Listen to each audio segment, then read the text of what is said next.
Un día, un hombre llegó a una ciudad con una maleta de migrante en la mano. Fue hace tiempo, concretamente en 1925. La ciudad se llamaba París. Hacia este lugar convergían las vías de los trenes que venían del este. Berlín, Varsovia, Bucarest. Luego todos los trenes hacían una parada. Más allá estaba Rusia. Allí la separación de las vías era distinta. El hombre que ese día llegó a París se llamaba Néstor Ivanovich Magno. Néstor, hijo de Iván. Era campesino. Su país se llamaba Ucrania. Llegó aquí después de 3 años errantes. Campo de refugiados en Rumanía, prisión de Polonia, juicio y absolución perseguido por una demanda de extradición. Extradición rechazada, ya que según la nota diplomática, si volvía a su país se arriesgaba a ser detenido junto a su mujer y su hija y a ser condenado a la pena de muerte.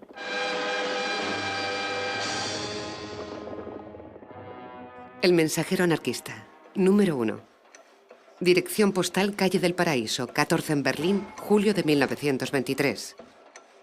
Empezamos hoy la publicación de los recuerdos de Néstor Magno, un documento de interés excepcional para todos aquellos interesados por la personalidad del autor y el papel que su movimiento jugó en Ucrania en el contexto de la Revolución Rusa.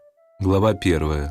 Capítulo 1. Краткие данные из моей жизни Algunos до революции episodios de mi 17 vida года. antes de la Revolución del 17. Отец мой, бывший крепостной помещик Mi padre era un antiguo жившего siervo в одном из que своих vivía a имений unas в деревне 7 leguas de Шагово, в 7 Гулепуле. верстах от Гуляйполя, Екатеринославской губернии.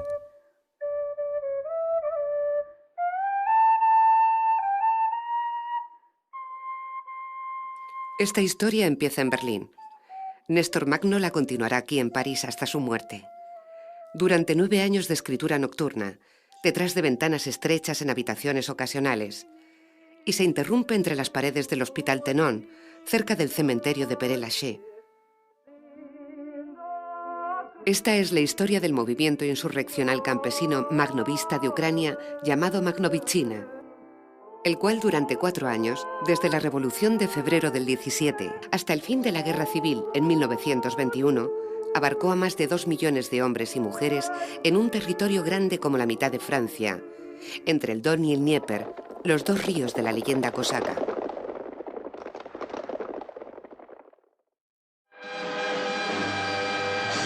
En 1957, el estudio Moscú Film adapta al cine la conocida novela de Tolstoy, El camino del sufrimiento, convertida en la versión oficial de la Guerra Civil. Tercer episodio, La mañana sombría. Estamos en Ucrania, 1918. La Revolución de Octubre apenas tiene 1 año. Es otoño.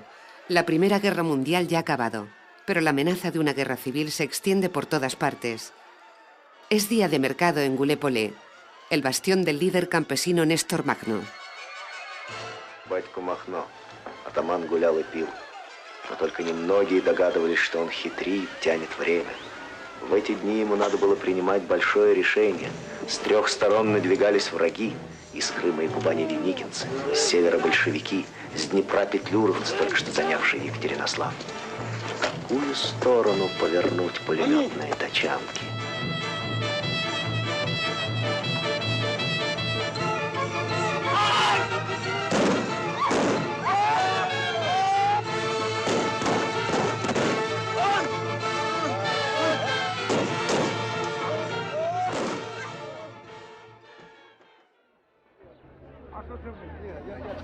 Medio siglo más tarde, un día en el mercado de Гуляйполе.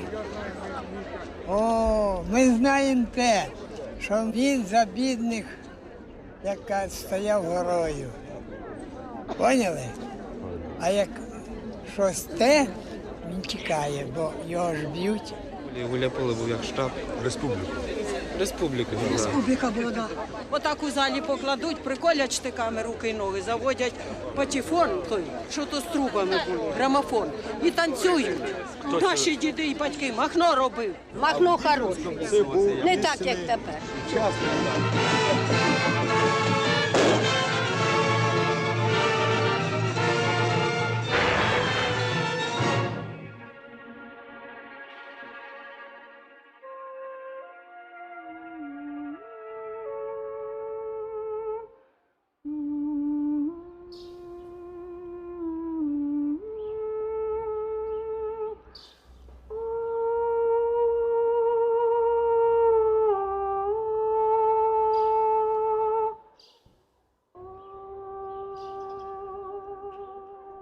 Махно Юрій Анатолійович. Що ще сказати? Работаю, живу, трудюсь на городі. Цибулю садю. Що ще? Все нормально. Жизнь іде. Контора пише. Не женився ще, правда, оце. Бабушка заставляє, не хочу. Так розказували мама, що ну, він не бандит був, такий, як його оце зробили. Намалювали. Намалювали бандита. Він кого зря не вбивав. Не той. Він перший у нас у Гуляйполі комуну організував. Оце. У багатих забирав корови, коні і туди в комуну. А бідні, в кого ж не було нічого, йшли туди, там жили. Ну, вона недовго комуна та просуществувала, понятно? Воно ж то революція така було. Вот на этом месте во время Великой Отечественной войны мама моя спрятала документы о Несторе Ивановиче Махно. И потом она мне после войны это все скрыла и передала. 5 hermanos, todos maltratados por la historia. Los 2 mayores, Carpa y Emilien, fusilados delante de su casa por llamarse Magno. Los 2 pequeños, Saba y Grisa, muertos combatiendo junto a Néstor, el hermano mediano.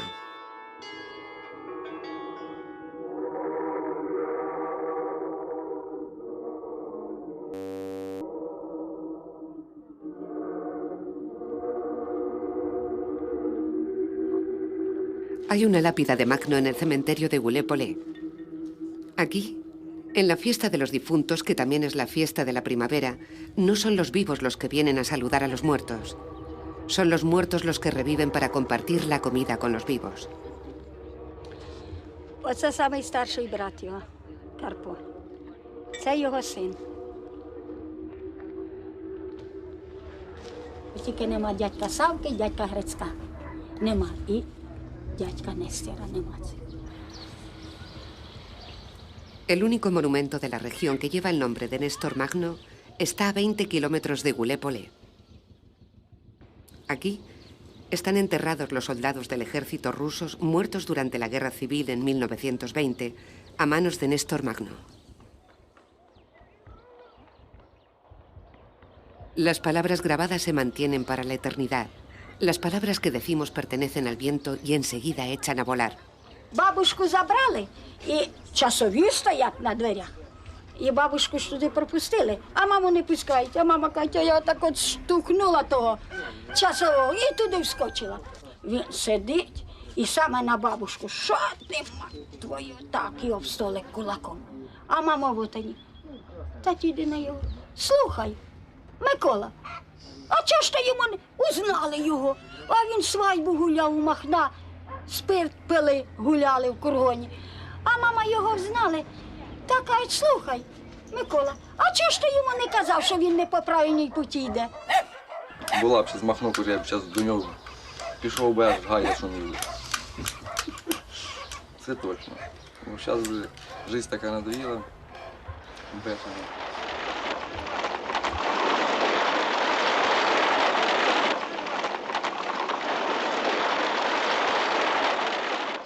В молодости после института работал тренером и сам тренировался, выступал. Я-то слышал о нем, мы все о нем слышали, вернее, и видели его по фильмам.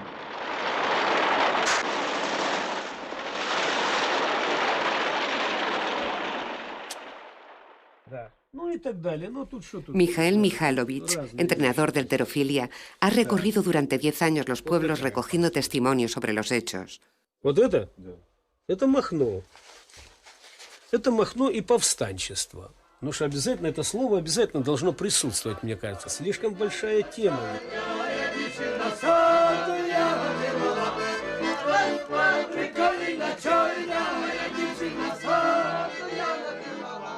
Incluso la caseta de tiro infantil de Goulet-Polé tiene su versión de la historia de Magno. Solo hace falta hacer las preguntas correctas. 3 colores, rojo, blanco y la diana negra. ¿Qué es? ¿Qué hace girar los molinos? ¿Qué se cae sobre la nariz si lo apretamos? Existe incluso el gato del poema que aquí todo el mundo conoce de memoria. Al cuello lleva una cadena de oro. Va a la derecha y empieza la canción. Va a la izquierda y es la historia la que se cuenta.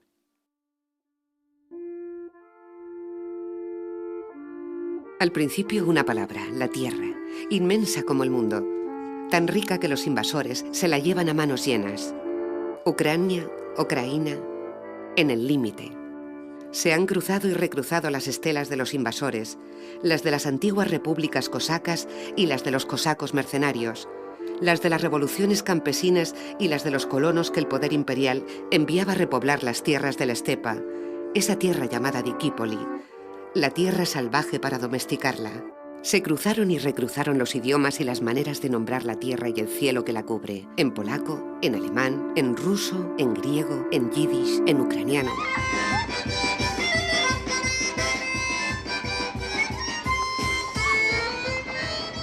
En el centro una aldea, Gulépole, que quiere decir tierra libre, que se siembra y se trabaja.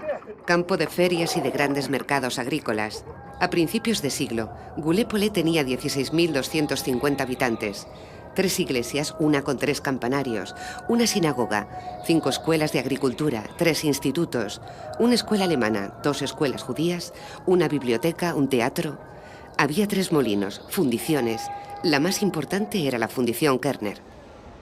Cuando Iván Rodionovich Magno, el padre de Néstor, fue liberado de la servidumbre, empezó a trabajar como cochero del señor Kerner, el propietario. Después murió dejando viuda y 5 hijos sin recursos para sobrevivir. Néstor, el mediano, trabajó un tiempo como aprendiz en esta fábrica, pero antes que obreros, aquí todos eran campesinos. Y es también en esta fábrica, en la pausa de la comida durante la típica partida de dominó, cuando se empiezan a examinar los escritos de Néstor Magno que han llegado de París y que por primera vez llegan aquellos para los que habían sido escritos. Історія на Україні. Про що ти виняли?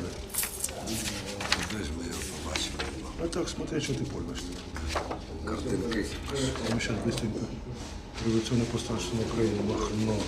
Во-первых, я считаю необходимым предупредить читателя, что в этом очерке недостает ряда весьма важных характерных постановлений и воззваний Гуляйпольского крестьянского союза. Del Soviet de los Diputados Campesinos y Trabajadores, de su inspirador directo, el Grupo Anarquista Comunista, que se ha propuesto siempre, con una constancia admirable, organizar a los campesinos de esta región, explicándoles el sentido y el alcance de los acontecimientos que estaban ocurriendo, exponiéndoles los objetivos de los trabajadores en general y los de los anarquistas comunistas, más cercanos a la mentalidad campesina en particular.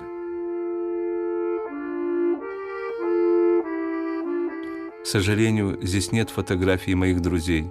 Desgraciadamente, no poseo fotografías de esos revolucionarios desconocidos, mis amigos campesinos surgidos de lo más profundo del pueblo ucraniano. Eran de verdadera naturaleza campesina, no sabían mentir ni engañar. Era difícil convencerlos, pero una vez que habían comprendido la idea y la habían asimilado siguiendo su propio razonamiento, defendían esa nueva idea en todas partes, en todas las ocasiones. Es triste que sus memorias no vean la luz en Ucrania. La culpa es de las circunstancias y yo no puedo hacer nada. Néstor Magno, París, 1926.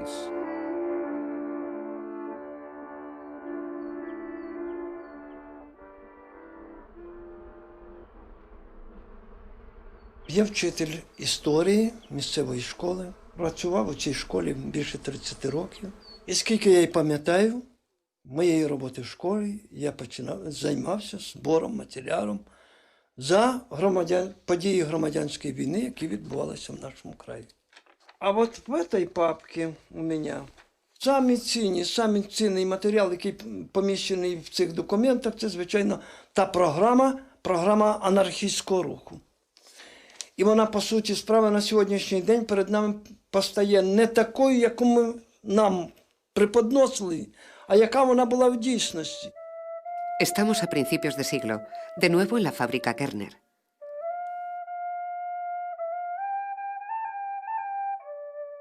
Nazar Sotchenko es aprendiz en la fundición. Tiene 14 años. Su relato se ha conservado milagrosamente transmitido de padre a hijo.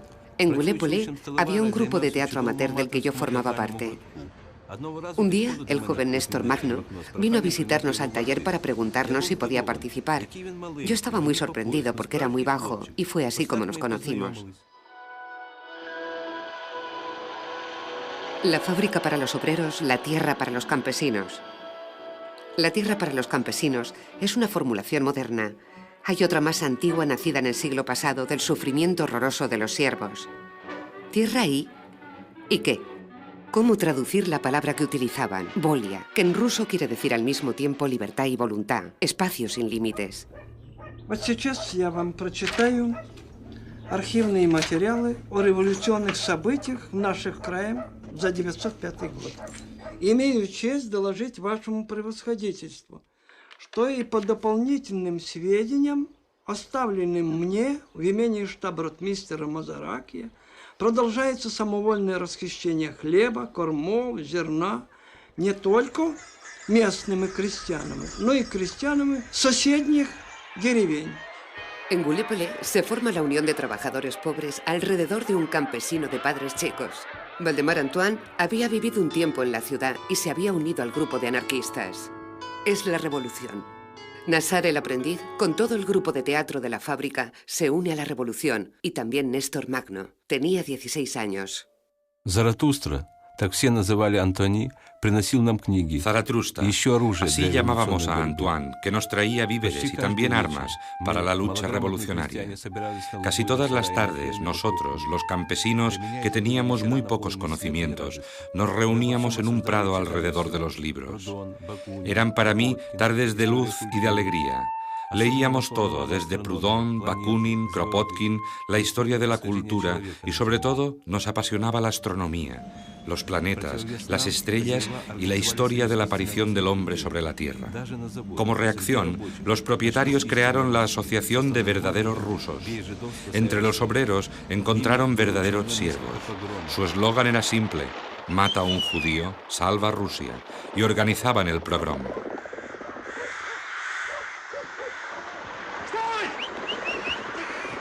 Entonces decidimos, antes de que fuera demasiado tarde, combatir contra ello. Hicimos que los verdaderos rusos se reunieran con la Madre Tierra. Esa fue nuestra primera victoria. 1 de mayo de 1907, día de manifestación prohibida Gallipoli.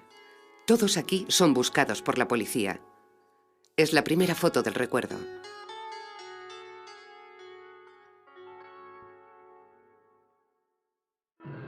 A partir de este momento todo se desencadena. Vuelta al orden, represión, clandestinidad, denuncias, fusilamientos, arrestos, condenas de muerte, 50 días de espera. Nos sentíamos con un pie en la tumba, con los dedos derrapando en la superficie de la vida, deslizando al borde de la muerte. La pena de muerte de Néstor Magno se conmutó en cadena perpetua. Parece ser que, escribe, debido a mi juventud y la persistencia de mi madre. Los raíles en esa época cruzan una y otra vez el destino de generaciones enteras. En el norte, un estudiante revolucionario, Usen Boleichenbaum, llamado Bolín de Volia, Libertad, estaba detenido y se escapa. En el sur, un obrero, Pierre Marin, llamado Archinov de Archin, la Casa de la Tierra, es arrestado y enviado a la prisión política de Moscú, a la que el campesino Magno fue trasladado. Cada uno de ellos escribió a su manera la epopeya magnovista. Néstor Magno, encarcelado, tuberculoso, es preso político, por lo que tiene derecho a reuniones y a libros. La biblioteca de la cárcel, alimentada por las requisiciones, es rica. Leía todo: historia, geografía y sobre todo matemáticas. Y fue a través de los libros que Néstor Magno conoció a Pierre Archinov y su sueño irreductible de una imprenta libertaria. Si los textos del movimiento magnovista no han desaparecido por completo, es gracias a él y a sus dedos sucios de tinta. Alemania y sus aliados declaran la guerra. Rusia se moviliza.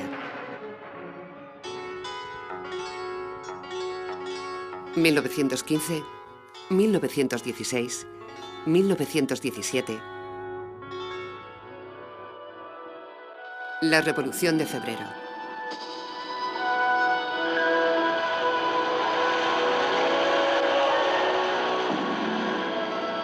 El zar abdica. Las prisiones se abren y a veces arden. Amnistía para los presos políticos que salen a la luz, formando un largo cortejo bajo vigilancia. Néstor Magno sin duda se encuentra entre ellos, entre los que vuelven de los muertos, como se les llama. 8 días para aprender a andar sin las cadenas. Moscú se libera. Por sus calles los muertos se miran como si estuvieran vivos. Archinov se queda en Moscú. Magno coge el tren y vuelve a Goulet-Polé. Tiene 28 años.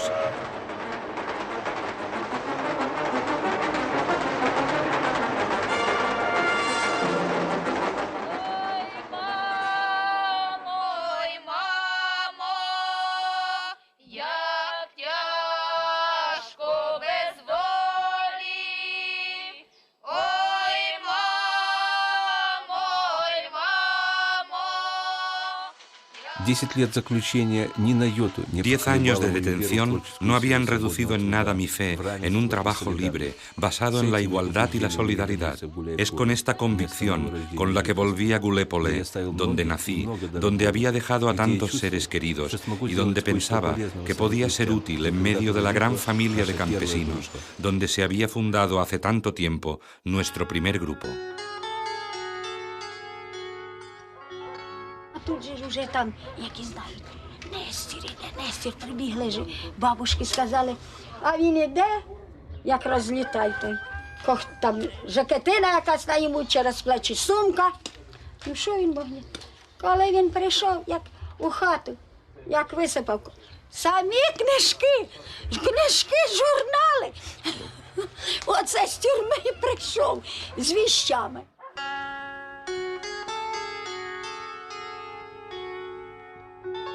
Все вот эти, так сказать, исходящие из Петрограда декреты, постановления, они все опаздывали.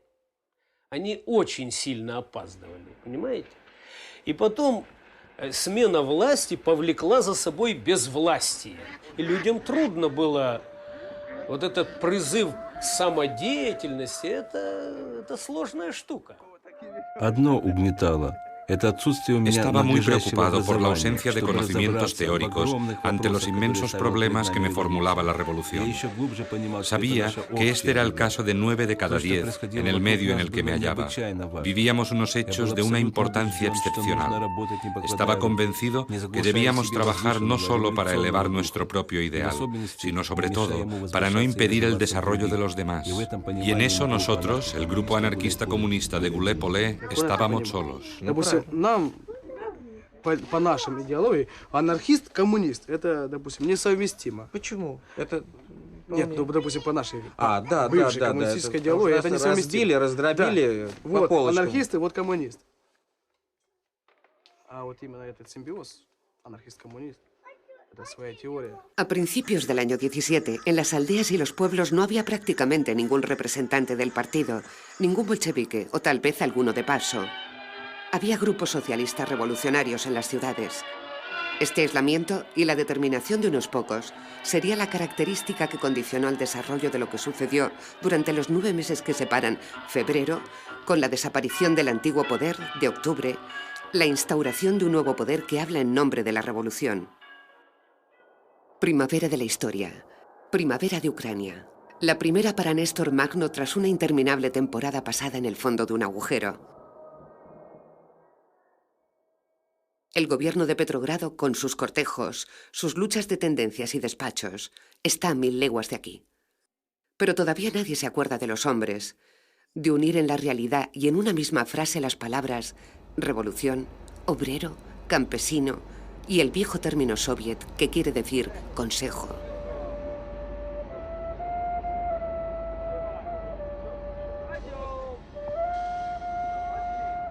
Они собрали громадный материал. Что представляет собой вот этот район в земельном смысле?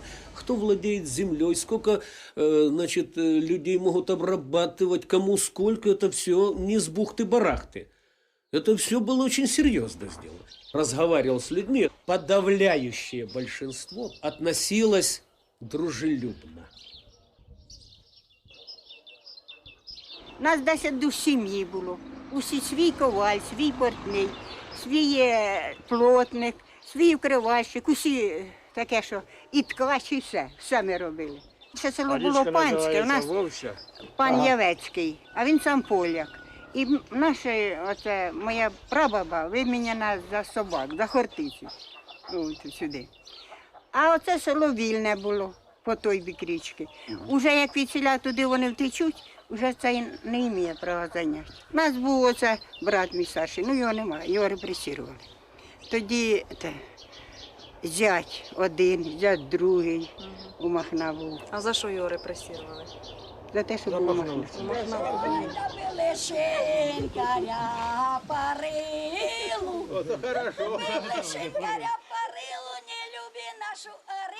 Первое мая 1917 Primero de mayo de 1917. Hace 10 años que no he participado en esta fiesta obrera y me preparo con alegría. Por la noche duermo sobre una tabla y durante el día corro de la fábrica a las asambleas en los pueblos.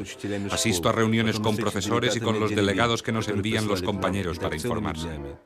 Tras unas semanas de actividad desbordante, se organizaron unas elecciones para el comité de la ciudad. Era necesario controlarlas. Se creó la Unión de Campesinos y en la fábrica Kerner la Unión de Obreros de la Metalurgia, de la que Magno fue elegido presidente.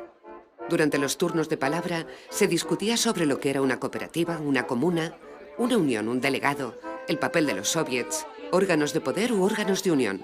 ¿Es necesario ocupar la tierra? ¿Qué quiere decir ocupar la tierra?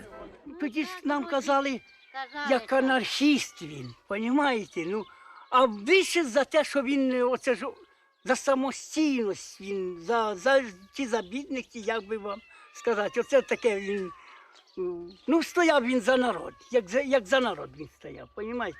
Оце таке. Одне оце крупне.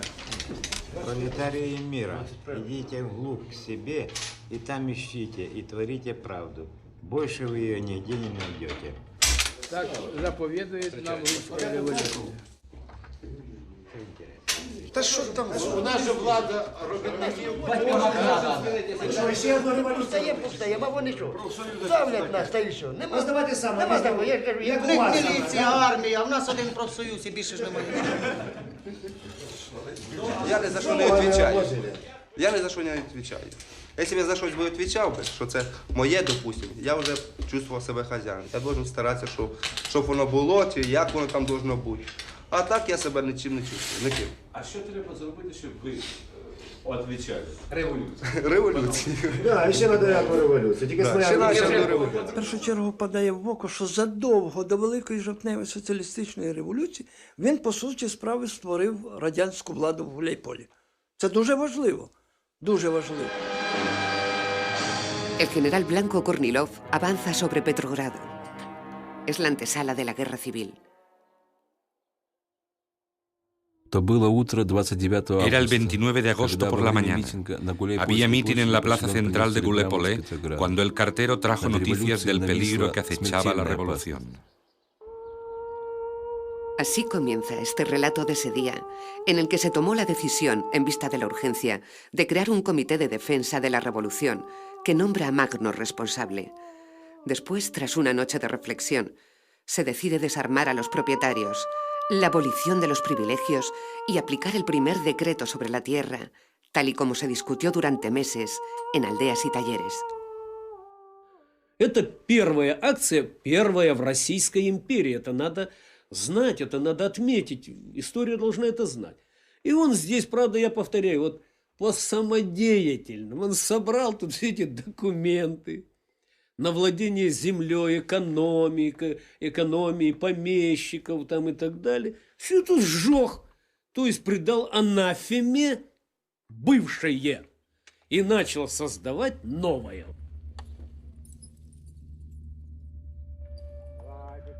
Наступило время осуществления. Llegó el momento de realizar el sueño secular. El pueblo era soberano de su tierra y nosotros, campesinos, teníamos la responsabilidad de llevarlo a cabo. El reparto de tierras recuperadas se hizo en otoño. Era urgente prepararlas para arar y sembrar la tierra.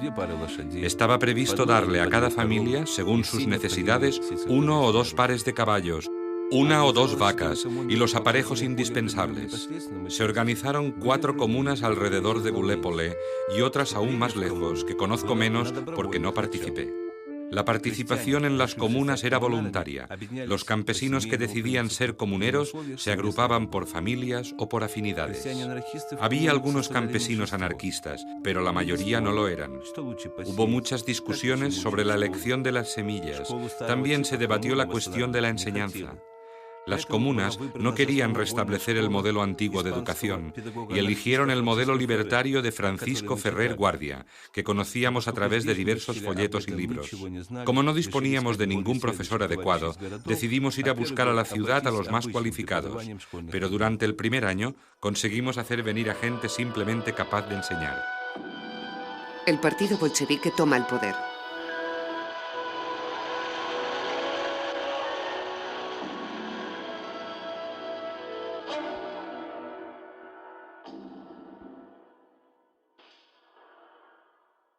Proletarios del mundo, uníos.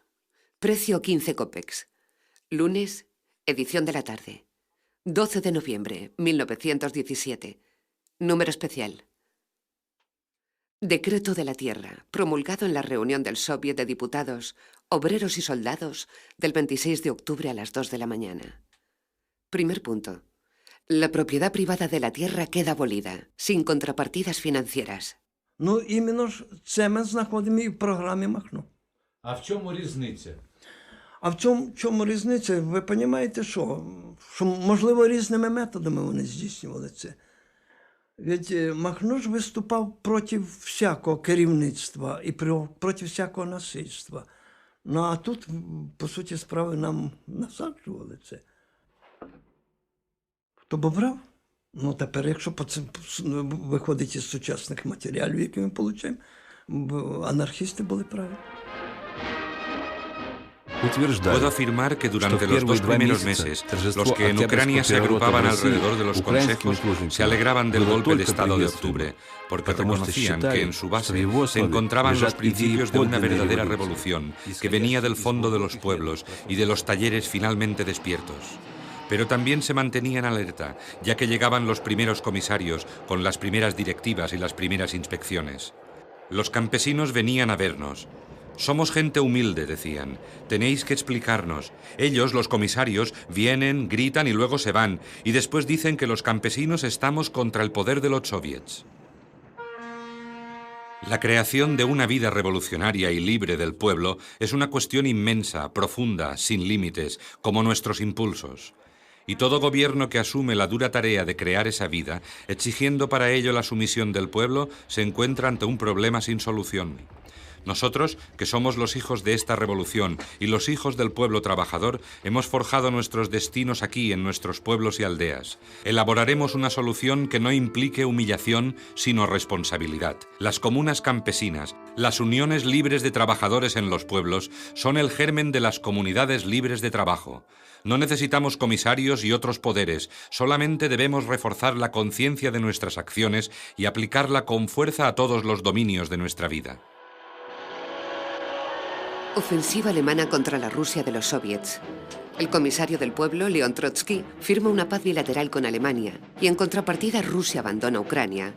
Las tropas alemanas entran en Kiev, devuelven a sus puestos a los antiguos propietarios y forman un gobierno nacional ucraniano colaboracionista. En Gulépole se forman grupos de defensa de la ciudad. Néstor Magno se va en busca de las tropas bolcheviques que están todavía en Ucrania. En abril, Gulépole es ocupada.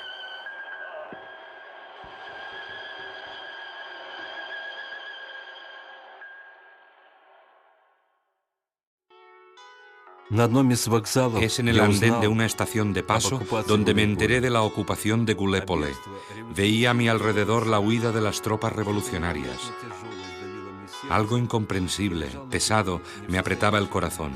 Una angustia tal que me tumbé en el andén pensando que sería incapaz de moverme. Es el éxodo. Los insurgentes de Gulépole, ahora clandestinos, consiguen pasarse el mensaje y citarse para dentro de 3 meses. Que hasta ese momento cada uno intente comprender lo que parece una traición a la revolución. Quería subir hasta Moscú y reunirme con los anarquistas de la capital para conocer las intenciones del nuevo poder.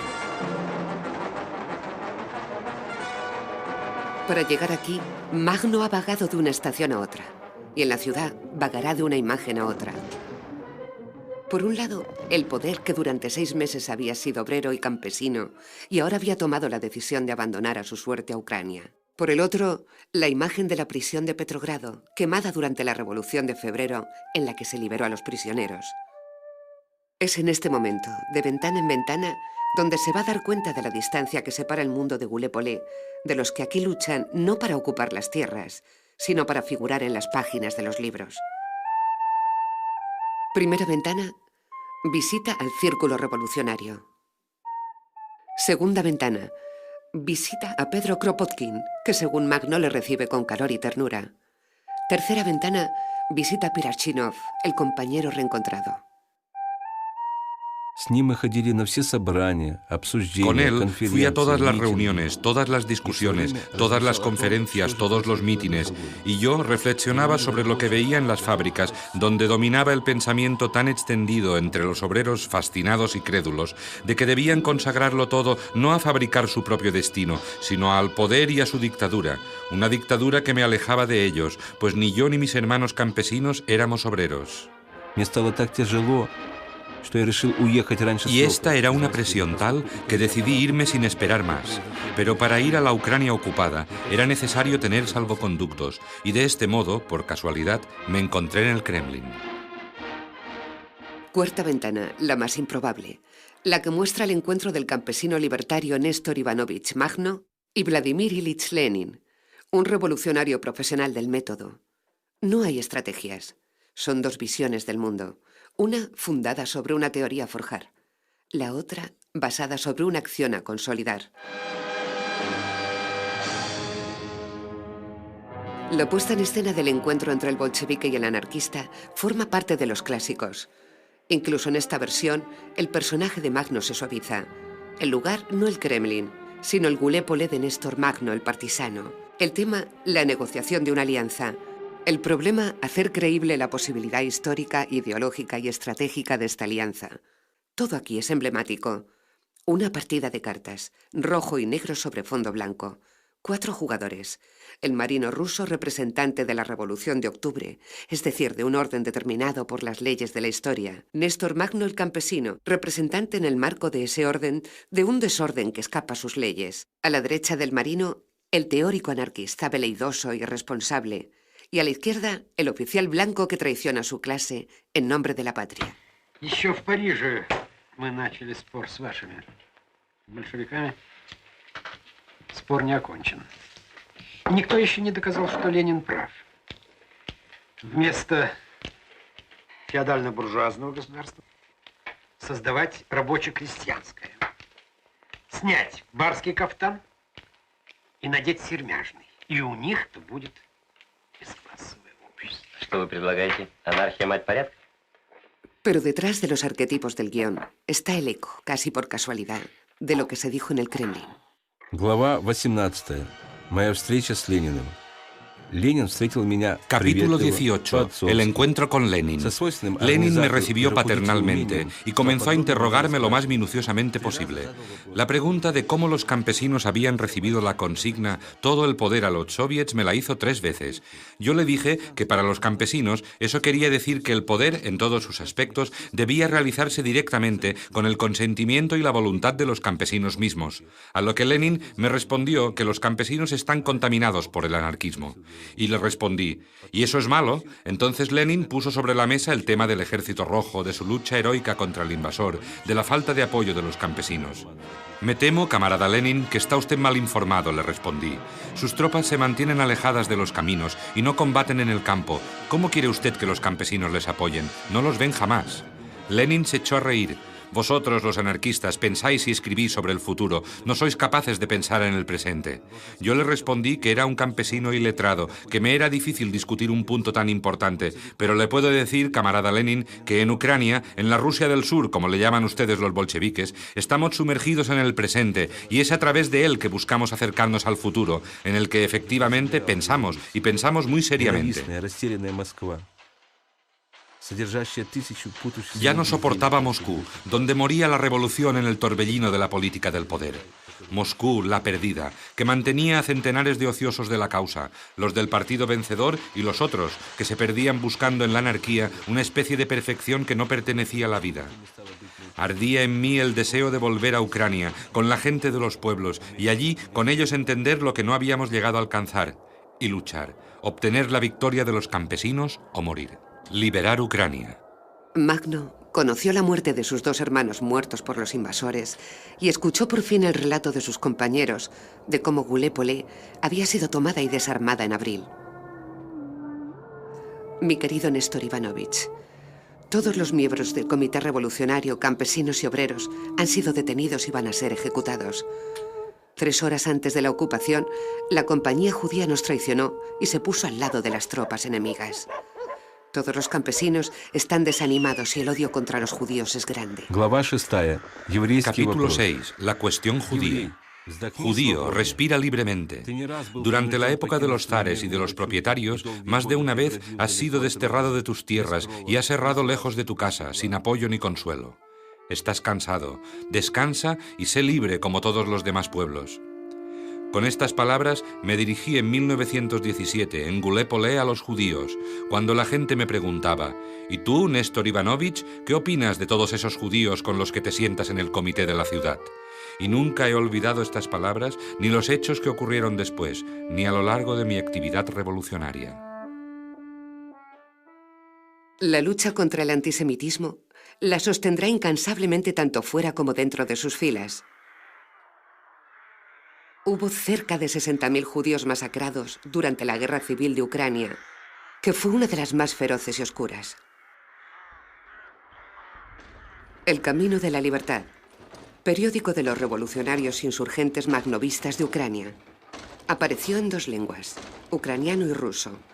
Número 42, precio 2,5 rublos, 3 rublos en las estaciones. El próximo congreso. Poder y no poder. Reunión en el teatro. Reunión de parados. Vergüenza. Vergüenza para aquellos que maltraten a un judío. Vergüenza para los que se hacen pasar por magnovistas y desprestigian al movimiento. Vergüenza a los que lo ensucian por intereses propios. Firmado Bolín, el antiguo estudiante libertario judío que será responsable de la Comisión Cultural Magnovista. En el cementerio Père Lachaise, su lápida está cerca de la de Néstor Magno. Las acusaciones de antisemita han sido y son una de las acusaciones más perniciosas que le han dirigido al movimiento magnovista. Néstor Magno, anarco, bandido, antisemita. Lo que hace de él y de todo su movimiento, tanto para sus oponentes como para todo el mundo, no un simple enemigo, sino algo dañino. Por el momento, todo es simple y muy peligroso al mismo tiempo. El invasor imprime sus propios billetes de banco en un idioma que es, en la mayoría de los casos, el mismo que el de los propietarios que vienen, matan, queman, roban. Hay que liberar Ucrania. Se forman los primeros grupos de resistencia sin conexiones entre unos y otros. Cada uno realiza sus propias acciones y en su propio terreno. Тут, в 1918 році, відбулося об'єднання 2 загонів. Загона місцевого матроса Чорноморського флоту Щуся, який мав у своєму складу невеликий загін, і загін Нестора Івановича Махна. Ну, а щось він порозказував. Це ж по розказу, значить, він був у Кронштадті. Його послали як революціонера.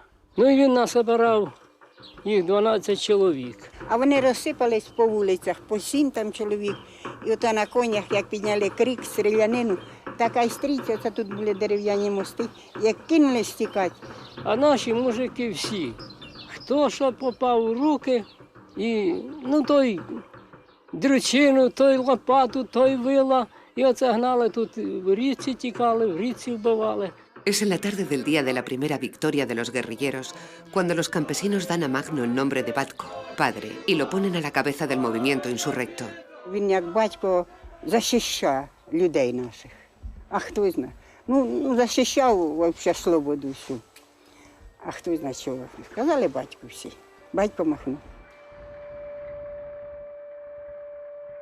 Era extraño y me afectaba mucho escuchar Batco Magno en vez de camarada, e incluso algunas veces camarada Batco Magno, y ese epíteto pegado a mi nombre se pasaba de campesino a campesino, de niño a niño, y las palabras Batco Magno se volvieron inseparables.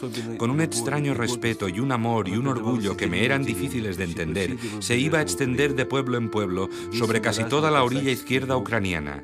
Era retomado por los insurgentes y por grupos que se hacían llamar Batallón Batco Magno, sin que yo supiera de ellos ni les conociera. Їде Махно, Катачан поїде, в шапці, гармошка грає, а пацани, вервечка ціла, біжить за ним. А він грає і кавалерія, ну пацани, ми знаємо, що і кричать оце. Para María, la hija del granjero, ¿quién está debajo del velo? Magno está en el mercado. ¿Dónde está? Incluso en las orejas del conejo, Magno es todo. Está en todas partes. Lleva falda y lleva peluca. Escucha todo porque le cuentan todo. Incluso en el fondo de los vasos donde está el mensaje de «Quien me ha visto, me ha bebido». Firmado Néstor Magno.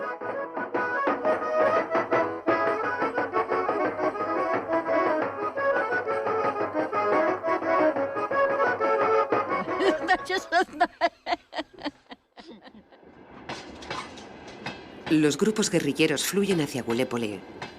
Uno de los más importantes que viene del sur es del trabajador del ferrocarril Víctor Velach. Víctor Velach, que al lado de Néstor Magno tendrá la responsabilidad de organizar este variado ejército y de preservar los principios fundadores. Autodisciplina, voluntariado y elección de los responsables. Es la segunda foto del recuerdo, la de la puesta en escena de una historia en la que cada uno puede llegar a ser lo que ha elegido ser.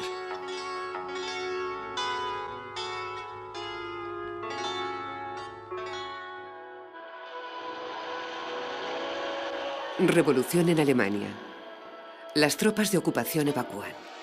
Al oeste se forma un nuevo poder nacional. En el este, el ejército blanco avanza. En el norte, las tropas bolcheviques se agrupan. Toda Ucrania forma un nudo inquieto que se tambalea. Ha llegado un tiempo salvaje y loco. En la caseta de tiro de Gulépole se han contado historias. Había 3 hijos, el más rico, el más listo, el más trabajador. Había 3 caminos. A la derecha pierdes la vida, a la izquierda encuentras la muerte. Y todo recto, por el hierro y por el fuego, morirás. Мы называем его, и в народе называют дуб смерти. Под видом Махновщины здесь действовало много очень мелких, небольших местных бандитов. Не Махно робив, він і не бачив цього. Махно не бачив цього. А під його маркою оце таке робили і казали, це Махно рубає, а Махно знать цього не знав.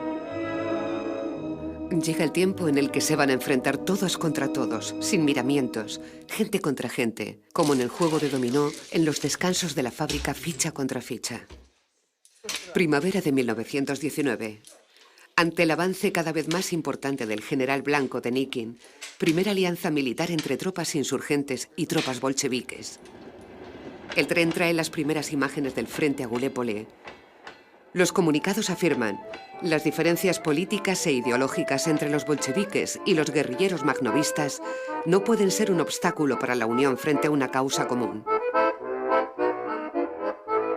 Las autoridades bolcheviques dejan entender que las particularidades del movimiento insurreccional se mantendrán inviolables. Primavera de 1919. Primavera de la primera alianza entre el Ejército Rojo y los campesinos insurgentes. Y es por eso que estas imágenes existen. Las cámaras oficiales del servicio de cine del frente están aquí. La cámara graba y de repente...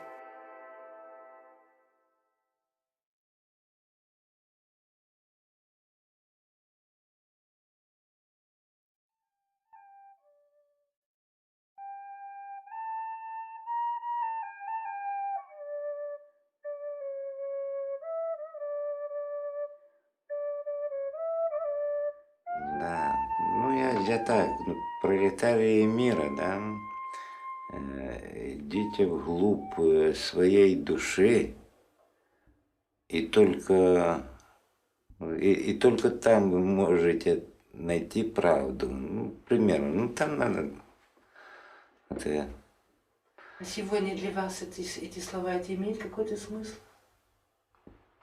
Они не только сегодня, а й раніше вони мали для мене цей смисл. Тільки я не знав, що це мог сказати Нестор Іванович. А в душі воно у кожного у нас є. Кожного. А що це ви тут робите, хлопці? Готовимося. Готовимося до 1 мая. Prepararse para el 1 de mayo. Este año significa para algunos que el Coljos les preste una tachanka y caballos para hacer desfilar en Gulépole las palabras de Néstor Magnos leídas en los libros. Андрій Миколаївич, представтесь, хто ви, звідки? Гуляйполь. Як ви звуть? Бондаренко Андрій Миколаївич, 26-го года рождения. Сам місний Гуляйполе. Батьки тут жили самим Гуляйполе. І ми проживаємо. Так, зараз ще хвости помию, хорошо. Bondarenko. De la primera foto del recuerdo, tomada el 1 de noviembre de 1907, fue fusilado. El Coljós en Golípoli. De la primera foto del recuerdo a la última. La del Estado Mayor del Ejército Insurreccional Magnovista Obrero y Campesino durante la Guerra Civil. Здесь я отыскал фотографию штаб батьки Махна. Сидит Нестор, жена его Галина Андреевна, начальник штаба Виктор Белаш, его брат Савелий Махно, Григорий Махно. Están todos ahí, fotografiados esta vez no en el estudio del fotógrafo, sino en plena calle, en su casa. Es la tercera foto del recuerdo, la de una historia. Escribirá Magno, donde la libertad de cada uno será la responsabilidad de todos. Detrás de la foto, el Gulépole de la comuna de Magno, tal y como se ha mantenido en la memoria y tal como aparece en las imágenes de las películas, con sus atracciones de feria, con sus cafés, con sus tardes de teatro, sus cánticos, sus banderas negras, las idas y venidas de las tropas, yendo o viniendo del frente. Y detrás de este Gulépole, el mapa dibujado a mano por Pierre Archinov, que se había unido a Magno y que no le abandonaría nunca. Con las zonas de influencia del movimiento magnovista, que desde Gulépole se va a extender a toda Ucrania del Este, convirtiéndose en el campo salvaje de una guerra civil. Una guerra de palabras más que de territorio. Proletarios del mundo entero.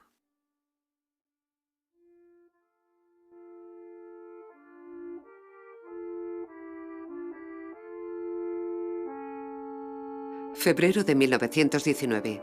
Ataque masivo de los blancos.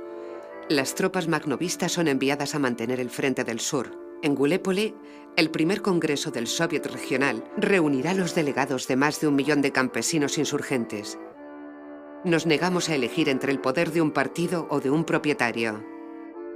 Se decide realizar una movilización general voluntaria para sustituir a los grupos que luchan desde hace meses y asegurar el avituallamiento. Marzo. En Kharkov tiene lugar el primer congreso campesino de toda Rusia. El objetivo, aprobar la nacionalización de las tierras. El delegado de Gulépole toma la palabra. El problema de la tierra es el más delicado y debe ser tratado con la mayor precaución para que el trabajo sea creativo y las comunas funcionen. Hay que ayudarles, no desorganizarles. Que los bolcheviques nos dejen 1 año. Abril. Los combates en el frente se intensifican. Segundo Congreso del Soviet Regional en Gulépole. Los delegados de 72 distritos, representando a más de 2 millones de hombres y mujeres, participan en el debate. Al final del Congreso salta la noticia. El Congreso ha sido declarado contrarrevolucionario y sus organizadores fuera de la ley. Firmado Divenko, comandante de la división bolchevique. Respuesta: ¿pueden existir leyes promulgadas por algunas personas que se autodefinen revolucionarias? Firmado el Consejo Revolucionario de Gulépole. Magno ya no está en Gulépole, está en el frente. Las armas prometidas por los bolcheviques no llegan. Los hombres luchan con las manos desnudas. Es una carnicería. Junio.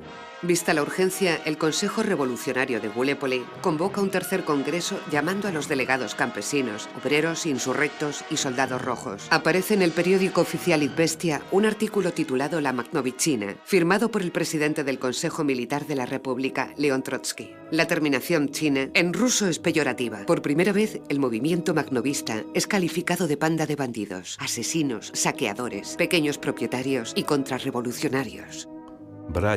Hermanos, abrir un frente en el interior del movimiento revolucionario es un crimen que nunca antes había sucedido y que nosotros no cometeremos nunca. Llega de Moscú la Orden 1824. Si en abril, bajo la Orden, abajo la Makhnovitchina, queríamos una guerra de ideas contra los anarquistas, ahora decimos abajo la Makhnovitchina, aunque para combatirla haya que utilizar el hierro y el fuego. Porque de hecho, el objetivo de la ametralladora no es tanto un enemigo común como un signo tipográfico, el más ligero, el más desvalido, el guión medio. Es anarquista-comunista. Es en el nombre de este guión que va a galopar la caballería makhnovista durante 2 años, inalcanzable por toda la extensión del mapa de Archinov, por donde a menudo oscilará el curso de la historia. A la cabeza de este ejército, que pasa de la azada y el carro al fusil, el campesino Néstor Magno, cuyas hazañas rompieron todas las estrategias y todas las previsiones y dieron paso a una epopeya. En 3 ocasiones, frente a un enemigo común, los rojos propusieron una alianza, y en 3 ocasiones, una vez vencido el enemigo, la romperán. Alianza imposible y al mismo tiempo inevitable, ya que para el movimiento obrero y campesino makhnovista, ninguna otra alianza es históricamente posible. La última alianza se termina aquí, en Ucrania. La caballería negra y roja rechazan juntos a las tropas blancas. Ya no hay enemigo exterior. La guerra civil ha finalizado. Al día siguiente, la caballería roja ataca por detrás a la caballería makhnovista y fusila a los delegados que habían ido a discutir una posible federación. Febrero del 21. En el norte, la comuna de soviets libres de Kronstadt es masacrada. Lenin instaura una nueva política económica. La nacionalización de las tierras se suspende y los pueblos decepcionados se alejan. Durante 13 años he luchado por una revolución social y continuaré haciéndolo. Habéis elegido creer al vencedor, es vuestro derecho. Lleno de heridas, cruza la frontera y finalmente llega a París. Le quedan 13 años de vida. Коммунизм, к которому мы стремились, предполагает свободу личности, равенство, самоуправление. El comunismo hacia el que nos dirigíamos supone la libertad del individuo, la igualdad, la autodeterminación, la iniciativa, la creatividad y la abundancia. Hemos formulado nuestro ideal de esta tercera revolución, basada sobre la toma de conciencia del pueblo humillado. Hemos tenido la ocasión de crear las bases de una sociedad fundada en los principios anarquistas, pero lo que teníamos delante de nosotros no nos ha dejado ni el tiempo ni el espacio. Hemos transformado la lucha de ideas en guerra entre los hombres. El ejército makhnovista no es un ejército anarquista. El ideal de vida anarquista no puede ser defendido por un ejército, sea cual sea. En lo que se refiere a la construcción de la conciencia y de la creatividad, el ejército es impotente y nefasto. Pero cada makhnovista es un posible anarquista. Cuando la guerra finalice y vuelva a su casa, será un constructor de futuro. Gracias a todos. Спасибо всем.